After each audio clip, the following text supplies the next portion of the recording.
Bom dia, meus irmãos, bem-vindo ao canal Profetas do Último Século. E hoje estamos aqui para gravar um vídeo que eu fiquei devendo para explicar sobre o inferno ou o Hades. Amém? Quero fazer aqui uma correção do vídeo do capítulo 20 do Apocalipse, onde eu disse que o Hades não deve ser entendido como lugar dos mortos, desencarnados. Na verdade, o que eu quis dizer ali é que o Hades não é o mesmo Tártaro, o mais profundo do abismo, onde Satanás ficará preso por 1000 anos. Então, o Hades é sim o lugar dos mortos, onde habitam os desencarnados, todos aqueles que morrem, né? Só não é o mesmo lugar onde Satanás ficará preso, que é o Tártaro, que é o mais profundo do abismo. Amém? Explicado isso, então, vamos ao vídeo para esclarecer o Hades, também chamado como Seol, pelas Escrituras. E o texto, referência que vamos abordar hoje está lá no capítulo 16 de Lucas, capítulo 16, verso 19 em diante. Amém?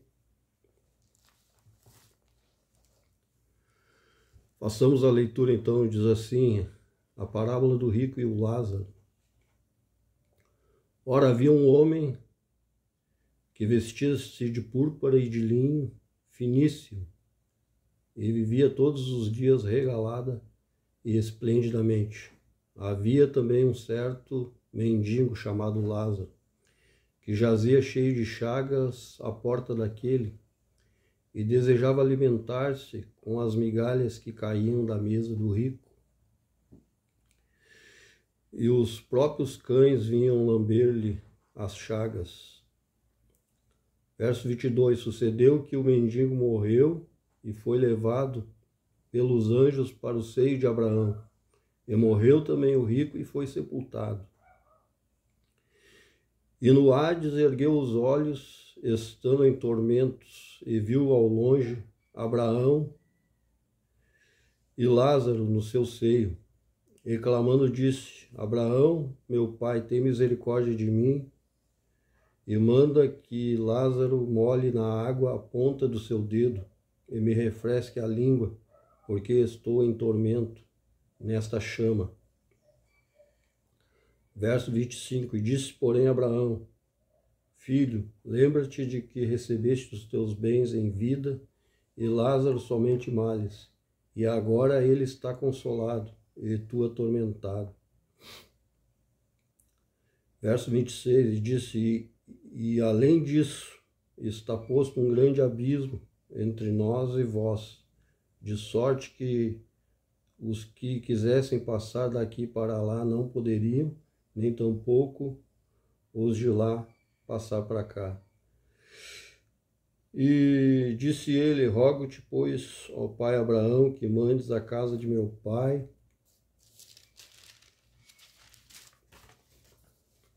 pois tenho 5 irmãos, para que lhe dê testemunho, a fim de que não venham também para este lugar de tormento. Verso 29, disse-lhe Abraão, eles têm Moisés e os profetas, que os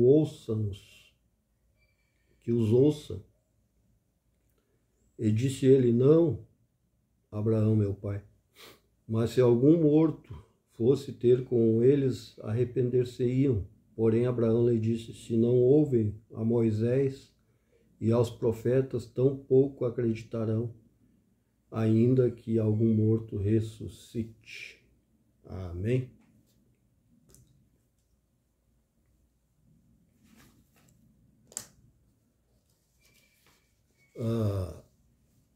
Meus irmãos, esse texto de Lucas, capítulo 16, ele foi considerado por muito tempo como parábola, ou seja, uma história que serve para ilustrar uma ficção, amém? uma história fictícia. Mas hoje vamos ver que no caso de Jesus, ele falava de fatos reais, de histórias verídicas, e falava por parábolas. Amém?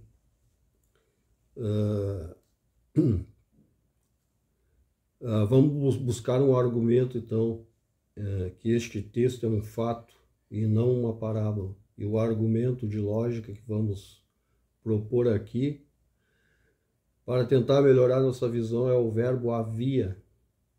Em algumas bíblicas mais antigas, de 1980, 85, 90, vai constar o título como a parábola de Lázaro. Amém?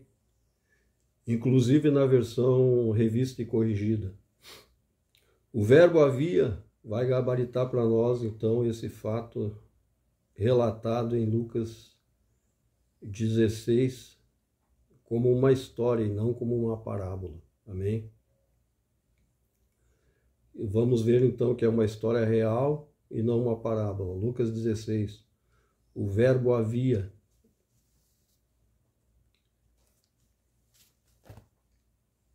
Então, vamos ler de novo. Verso 19 do capítulo 16 de Lucas. Começa assim: havia um homem rico, e vestia-se de púrpura e de linho finíssimo, e vivia todos os dias regalada e esplendidamente. E verso 20: e havia também um certo mendigo chamado Lázaro, e jazia cheio de chagas à porta daquele. Então, esse verbo havia, ele aparece sempre quando é uma história, quando relata uma história verdadeira e não uma parábola. Quando é uma parábola, o verbo havia, o texto não começa com esse verbo. Amém? Porque é um verbo forte e ele é usado geralmente para contar histórias verdadeiras. Amém? E outra referência está lá no livro de Jó. Outra referência desse verbo está no livro de Jó, capítulo 1. Amém?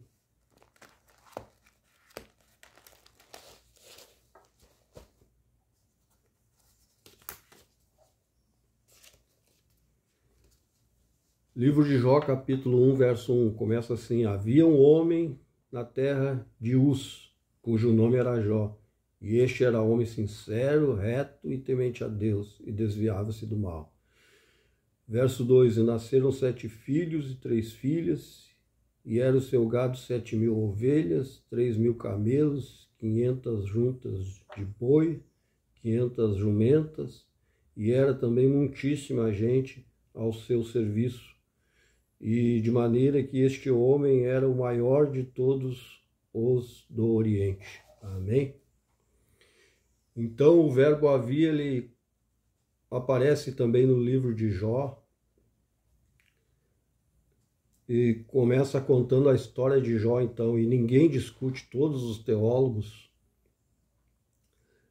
concordam, e pastores, que o livro de Jó é um livro histórico, é uma história verídica, é uma história verdadeira. Amém? Então esse é o argumento que eu quero trazer para desmanchar esse mito, que o texto de Lucas 16 é uma parábola e não uma história. Então esse é o argumento, esse verbo é um argumento fortíssimo, que ele aparece sempre contando uma história verdadeira. Então ele denomina ali: havia um homem na terra de Uz, e dá um nome para esse homem. O nome era Jó, e este era homem sincero e temente a Deus, e desviava-se do mal. Amém? Então esse é um dos argumentos que colocamos aqui, então, para desfazer esse mito, que o texto de Lucas 16, 19 é uma parábola, não uma história. E no final, vamos trazer aqui mais um argumento fortíssimo que desconstrói esse mito de que Lucas 16 é uma parábola e não uma história, amém?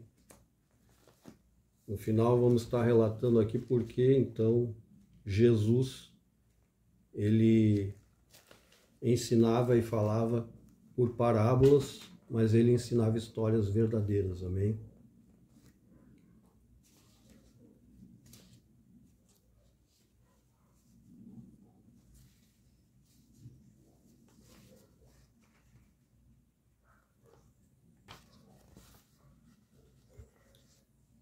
Então vamos avaliar agora cada detalhe de como é a vida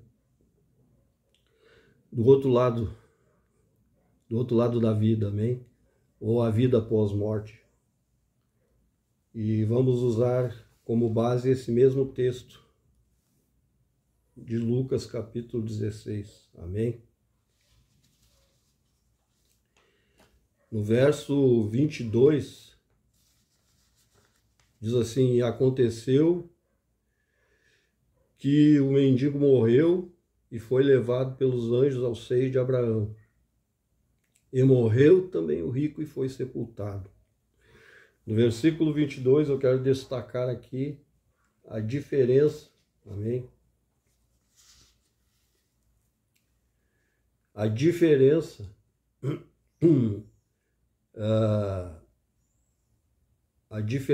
entre uma pessoa que morre na graça, ou seja, morre com a salvação, e outra que morre sem a salvação.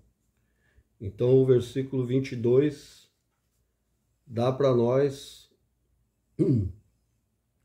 um esclarecimento bem lúcido, que o mendigo então, ele morreu, verso 22, aconteceu que morreu o mendigo e foi levado pelos anjos ao seio de Abraão, e morreu também o rico e foi sepultado. Ou seja, o verso 22 relata a diferença de tratamento que recebe uma pessoa que morre salva, uma pessoa que morre na graça e uma pessoa que morre sem a salvação. Ou seja, o mendigo morreu e foi levado ao seio de Abraão. E o rico diz que morreu e foi sepultado. E o verso 23 diz assim: e no Hades ergueu os olhos, e estando em tormentos, viu ao longe lá o Abraão e Lázaro no seu seio. E verso 24, e clamando disse: Abraão, meu pai, tem misericórdia de mim e manda que Lázaro molhe na água a ponta do seu dedo e refresque a minha língua, pois estou atormentado nesta chama. Amém? Então veja a importância de adquirir a salvação. Agora então, o mendigo morreu e foi levado ao seio de Abraão. E o rico morreu e foi sepultado, diz, no Hades. Foi sepultado então no Hades, amém?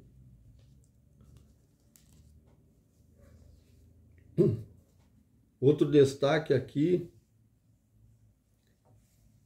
que eu quero trazer aqui é que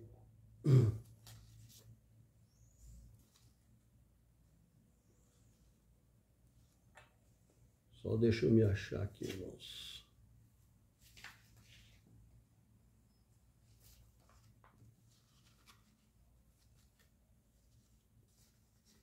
Então, o rico ele foi sepultado no Hades, amém? E Lázaro foi levado ao seio de Abraão, ou seja, ao paraíso. Três coisas eu quero destacar aqui que acontece do outro lado da vida, amém? Ou seja, o Lázaro ele está falando, ele está vendo e ele está sentindo, amém? Ou seja, o Hades é um lugar dos mortos, o Hades é um lugar de tormento. E o rico, ele tem consciência, a fala dele é preservada, então. Ele está reconhecendo o Lázaro, ele tem consciência, ele está vendo, ele está falando e ele está reconhecendo pessoas. Então a faculdade da fala da visão e do sentimento está preservada. Ou seja, eles estão vendo, ouvindo e sentindo a mesma coisa que acontece aqui no nosso mundo real, no nosso mundo físico, acontece também do outro lado da vida, na vida após a morte. Então, esse é o outro argumento que eu quero trazer aqui. Então, o rico, ele está vendo, ele está ouvindo, ele está reconhecendo pessoas e ele está sentindo, amém? Então, ele está preservado. Nenhuma das pessoas que morreram voltou da morte. Não temos relato,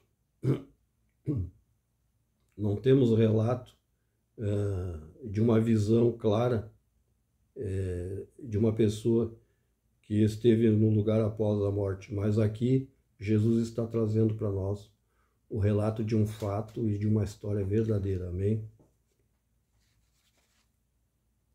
Então, o verso 23,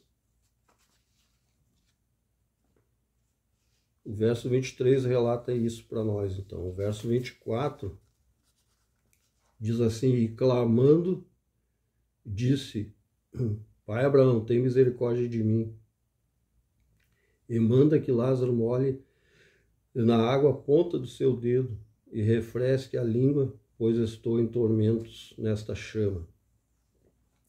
Versículo 25.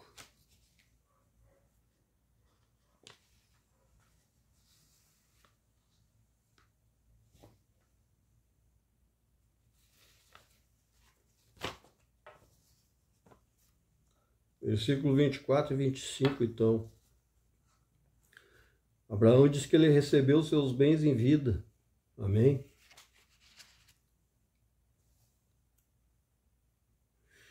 Versículo 25. Versículo 24, então. O rico clama a Abraão que tenha misericórdia, porque ele está em tormento no Hades. E no versículo 25, disse, porém, Abraão, filho, lembra-te que recebeste teus bens em vida, e Lázaro somente os males. Agora ele está consolado e tu atormentado. Então, ressaltando aqui novamente a diferença de tratamento entre um e o outro, aquele que morre com salvação e aquele que morre sem a salvação, amém? E no versículo 25 diz, porém, Abraão, tu já recebeste, então, em vida, aquelas pessoas, então, que não se preocupam em buscar a salvação, que têm bens e se preocupa só em viver abundantemente e confortavelmente, e não se preocupa em buscar a salvação. E agora Lázaro está passando por tormentos por causa dessa decisão, amém? E versículo 26, então, diz assim, além disso, está posto um grande abismo entre nós e vós, de sorte que os que quiserem passar daqui para vós não poderiam, nem tampouco os de lá para cá. Amém? Então há uma separação entre os salvos e os perdidos, amém? Entre os que adquiriram a salvação e aqueles que não têm a salvação. E lembrando aqui, então, que no versículo 24, o rico clama a Abraão e pede misericórdia. Esse pedido é negado. Por quê? Porque a salvação a gente adquire enquanto vive, enquanto está vivo. Amém? Depois da morte, depois que passarmos para o outro lado da vida, não tem mais como mudar a nossa sorte. Porque Deus projetou um plano para que o homem seja salvo através da pregação e da pregação do Evangelho e do sacrifício do seu Filho Jesus. Então, nós devemos adquirir e buscar a salvação enquanto estamos vivos, enquanto estamos vivendo neste mundo aqui físico, amém? Depois que que a pessoa morre, não tem mais como mudar a sua sorte. Amém? E então, o rico, no verso 25, no verso 26, ele pede misericórdia, mas então no verso 24, aliás, o rico ele clama e pede misericórdia, mas esse pedido de misericórdia é tardio, já não tem mais como mudar esse quadro e tirar ele desse lugar onde ele se encontra, que é o Hades, lugar de tormento, lugar dos mortos. Amém? Então a gente deve adquirir a salvação enquanto estamos vivendo. Amém? E então o pedido de misericórdia vem tarde demais desse rico, e contanto que é negado por Abraão, né? Não foi concedido.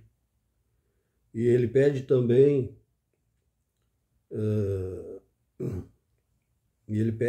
ainda que mande Lázaro e avisar os seus irmãos para que não venham para aquele lugar, amém? Avisar seu pai, sua casa. Então, agora ele se lembra, então, da sua família, do seu pai, dos seus irmãos, que eles também correm o risco de parar nesse lugar. E então ele pede para que Lázaro ressuscite e vá, então, testemunhar a sua família, ao seu pai e aos seus irmãos para não irem para esse lugar de tormento.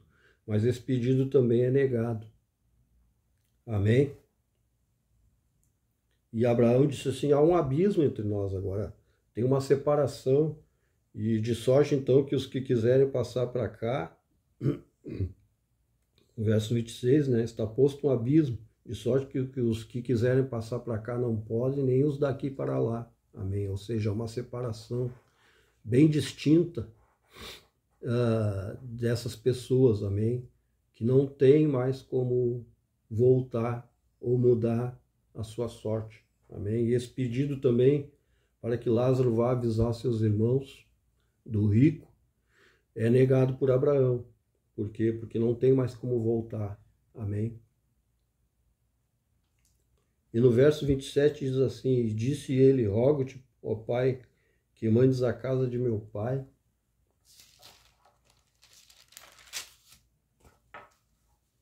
pois tenho 5 irmãos, para que ele dê testemunho a fim de que não venham também para este lugar de tormento. No verso 29, disse Abraão, eles têm os profetas, eles têm Moisés e os profetas, que os ouçam. Quando Abraão se refere aqui a Moisés e os profetas, e é Jesus quem está contando essa história. Então, quando Jesus vivia na sua época, no seu ministério, é claro que os profetas e Moisés já não existiam mais. Então, o que Abraão está querendo dizer aqui? Ele está falando das Escrituras. Os 5 primeiros livros da Bíblia, o Pentateuco, ele é considerado como os escritos de Moisés.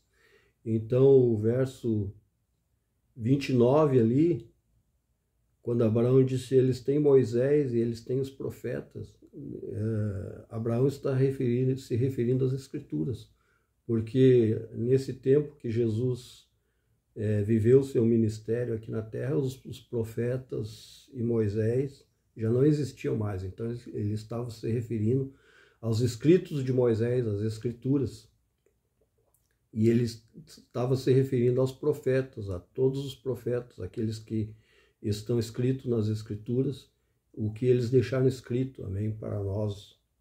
Então é referência para nós buscar nos escritos de Moisés e nos profetas a nossa salvação, amém. No verso 30 diz o rico então, não Abraão, meu pai, mas se algum morto fosse ter com eles, se arrependeriam. E a resposta de Abraão, então, no verso 31. Porém, Abraão lhe disse, se não ouvem a Moisés e os profetas, tampouco acreditarão ainda que algum morto ressuscite. Amém? Então é esse o argumento de Abraão. Se eles têm os profetas, eles têm as escrituras de Moisés e dos profetas, e não creiam, e eles não acreditam, tampouco ainda vão acreditar que um morto ressuscite. Amém? E aqui eu quero fazer uma pergunta. Se algum morto ressuscitasse e batesse na sua porta e dissesse que esteve no Hades, no inferno, e que você deveria buscar a salvação, você acreditaria? Pois é. Ou fecharia a porta na cara dessa pessoa e nem ouviria o que ela tem para dizer? É isso que Abraão está argumentando aqui. Se eles têm Moisés e os profetas e não acreditam, como vão acreditar ainda que um morto ressuscite? Amém? Então, fala aqui então que, mais uma vez, o pedido do rico foi negado por Abraão. E o argumento é fortíssimo. Ou seja, eles têm as escrituras de Moisés e dos profetas, que os ouça. Amém? Porque depois da morte, ou seja, do outro lado da vida, não tem mais como voltar atrás e mudar a sorte. Ou seja, ou se vai para o seio de Abraão, ou se vai para o Hades, o lugar de tormento. Amém?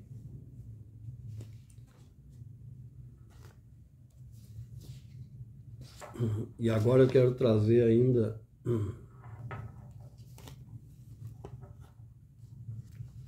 mais um argumento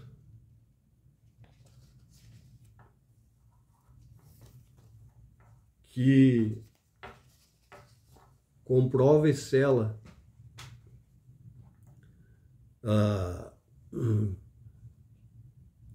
esse argumento de que Jesus ele ensinava histórias verdadeiras por parábolas. Mas por que então Jesus falava dos mistérios do céu escondido através das parábolas?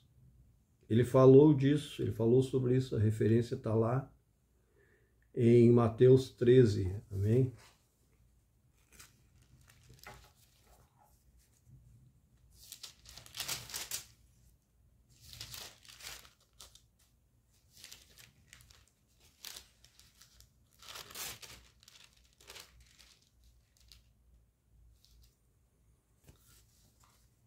Então, por que Jesus ele falava que parece que escondido dos mistérios do céu e da vida, escondido através de parábolas? Por qual motivo será ele fazia isso? Tinha um motivo. E vamos ver aqui por quê. Amém? Então, capítulo do livro de Mateus, do Evangelho de Mateus, segundo escreveu Mateus, capítulo 13, verso 10 em diante, diz assim: E cercando-se deles, os discípulos disseram: Por que lhes falas por parábolas? E ele respondendo disse-lhe: Porque a vós é dado conhecer os mistérios do reino dos céus, mas a eles não é dado. Porque aquele que tem se dará e terá em abundância, mas aquele que não tem, até aquilo que tem lhe será tirado. Por isso lhes falo por parábolas, porque eles vendo não veem, ouvindo não ouvem, e nem compreendam. E nele se cumpre a profecia de Isaías, que diz: Ouvindo ouvireis, mas não compreendereis, e vendo vereis, mas não percebereis.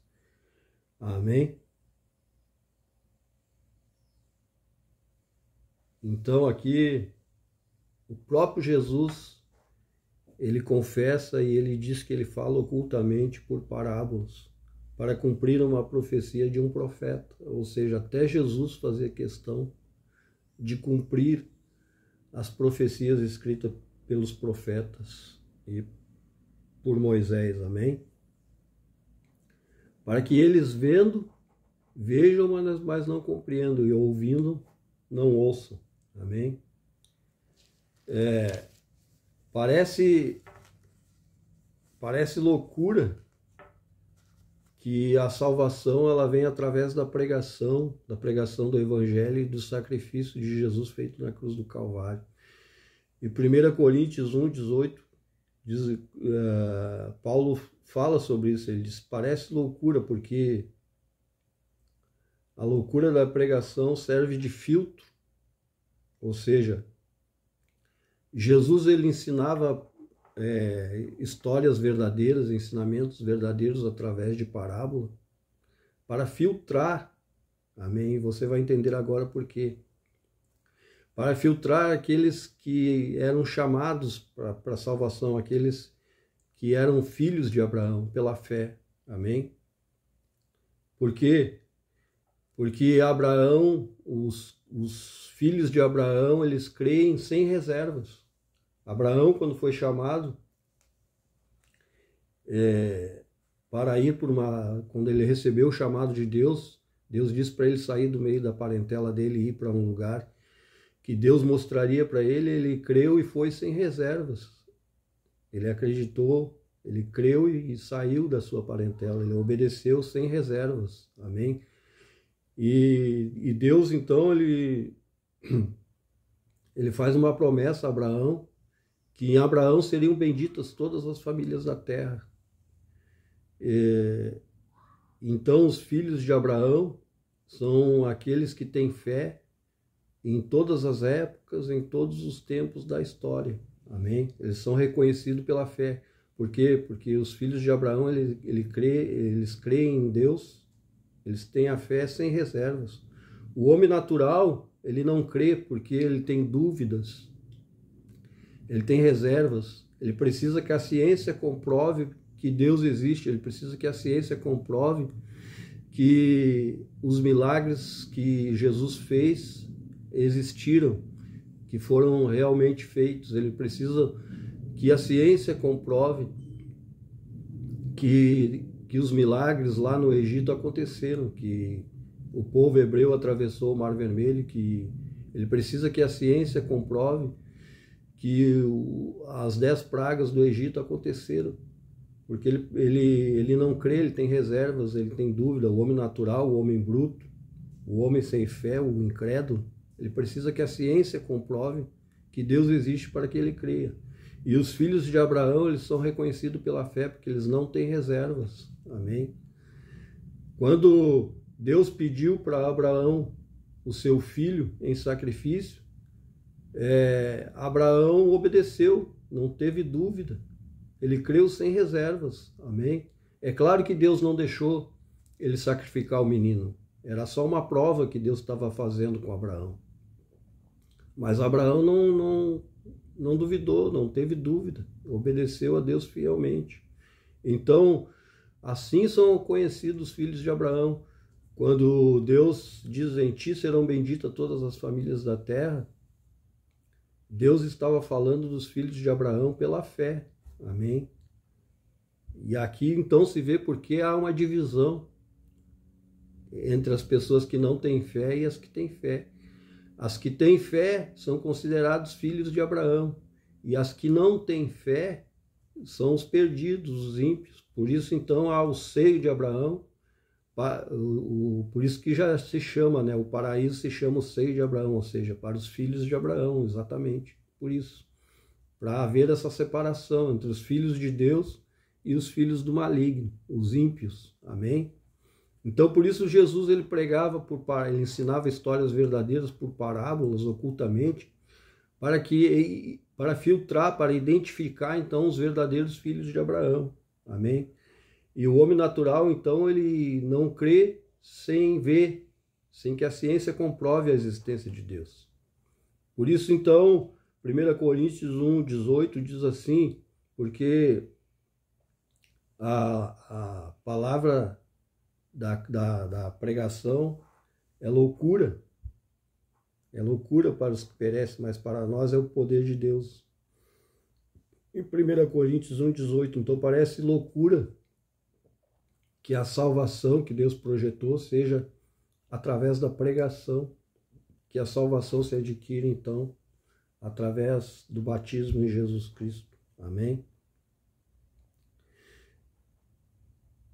Então, quando Deus pediu para Abraão sair, então, da sua parentela, Abraão saiu, então, sem reserva. E quando pediu seu filho, Abraão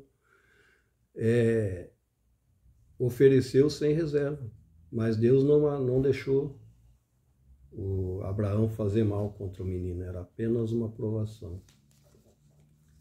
Então, esse texto de Mateus comprova. O próprio Jesus é quem disse que ele ensinava ocultamente que ele ensinava histórias verdadeiras através de parábolas. Amém? Isso para identificar, então, os filhos de Abraão em todas as épocas da história. Amém? Em todas as nações, em todas as línguas. E quando ele deu uma ordem, ide por todo o mundo e fazei discípulos em todas as nações, ele também estava dizendo, ide por todo o mundo e vocês identifiquem então os filhos de Abraão. Ide por todo o mundo e identifiquem os filhos de Abraão. É a mesma coisa que Jesus está dizendo. Ide por todo o mundo e pregar o evangelho a toda criatura. Ele estava dizendo, ide por todo o mundo e vocês identifiquem os filhos de Abraão. Amém? E também o livro da vida, que está lá no capítulo 20 do Apocalipse, que ensinamos e falamos semana passada, diz então que há o livro da vida e há outros livros. O livro da vida, então, ele pode também ser chamado por outro nome, ou seja, a lista dos filhos de Abraão. É isso que está sendo escrito lá no livro da vida. O livro da vida é o livro da lista dos filhos de Abraão. Amém? E há um lugar diferente para os filhos de Abraão, ou seja, aqueles que têm fé, que é o paraíso, é o seio de Abraão. E há um lugar, o Hades, destinado aos ímpios, aos incrédulos, aqueles que não creem em Deus e aqueles que não buscam a salvação. E esse lugar é o Hades, é lugar de tormento, é lugar de sofrimento, amém? E fica aqui esclarecido, então, a respeito, então, deste tema aí, o outro lado da vida ou a vida após a morte, amém? Fica esse vídeo que eu fiquei devendo para vocês. Até um próximo vídeo, se Deus assim o quiser e o permitir, em nome de Jesus. Amém.